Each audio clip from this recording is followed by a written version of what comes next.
রাজগঞ্জে পথ দুর্ঘটনায় মৃত্যু স্কুল শিক্ষকের, ঘনাচ্ছে রহস্য। বাড়ি ফেরার পথেই রহস্যজনকভাবে পথ দুর্ঘটনায় মৃত্যু এক স্কুল শিক্ষকের। তরতাজা যুবকের মৃত্যুতে শোকের ছায়া রাজগঞ্জের সুভাষপল্লীতে। অস্বাভাবিক মৃত্যুর অভিযোগ তুলেছেন পরিবারের সদস্যরা। মৃত যুবকের নাম বিকাশ সোনার, রাজগঞ্জের সুভাষপল্লীর বাসিন্দা। প্রাইমারি স্কুলের শিক্ষক ছিলেন তিনি। জানা গিয়েছে, গত মঙ্গলবার সন্ধ্যায় ফাটাপুকুর থেকে রাজগঞ্জে বাড়ি ফেরার সময় বাইক দুর্ঘটনার শিকার হয় যুবক।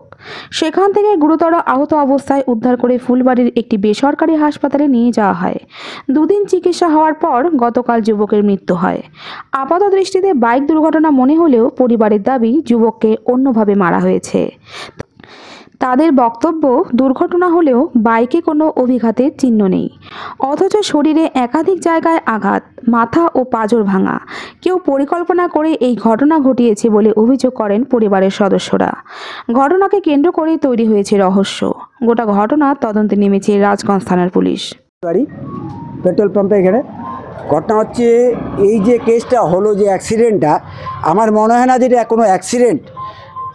তো এই আমার মনে হচ্ছে এটা কেউ কোনো কিছু করেছে। মানে বডি পাওয়া গিয়েছে আশ্রমের পাশেই, যেখানে ঠাকুর বানায় তার সামনে পাওয়া গিয়েছে। কোথায় গিয়েছিল এটা তো আমার পক্ষে বলা সম্ভব না। ফাটাপুকুর, হ্যাঁ, বাড়ি ফিরছিল হ্যাঁ, বাড়ি আসার পথেই ঘটনাটা ঘটেছিল। ঠিক কালেকশন করতে গিয়েছিল।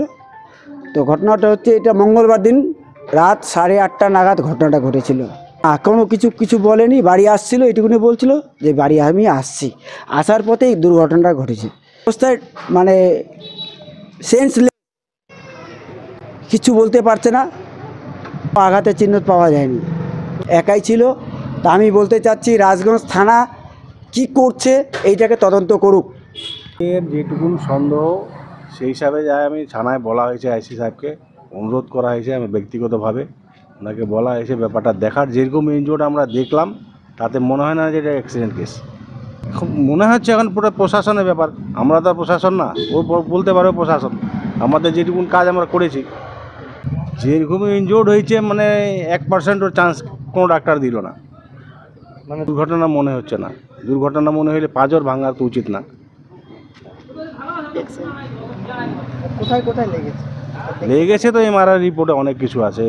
ঘাড়ের এখানে ভাঙা আছে, ব্যাক সাইড এই সাইডটা পাঁজর পুরাটাই ভাঙা, মাথায় তো পুরা ড্যামেজ। আমার যেটা সন্দেহ, মানে কোনো গাড়ি হয়তো ওকে ইচ্ছাকৃতভাবে মারতে পারে। যে রাত্রির নাগাদ যে এরকম দুর্ঘটনায় আহত হয়েছে, তো তারপরে তো শুধু মানে মহারাজা নার্সিংহোমে ভর্তি করা হয়েছিল। তো কালকে বিকালে শোনা গেল যে দাদাকে সে এক্সপায়ার করে গেছে। আমি তো প্রত্যক্ষভাবে দেখিনি, তো শুনলাম, যা শুনতে পারলাম যে মানে বাইক নিয়ে আসছিল, বাইকে সেখানে নিশ্চয়ই কোনো কারোর সাথে আঘাত ঘটে, মানে অ্যাক্সিডেন্ট হয়, রাস্তার পাশে পড়েছিল। তাও সেখানে আঘাতের চিহ্ন লক্ষ্য করা গেছে? আমি তো প্রত্যক্ষভাবে দেখিনি, তো যেটা শুনলাম যে হয়তো মানে তেমনভাবে কোনো গুরুতর আঘাত দেখা যায়নি।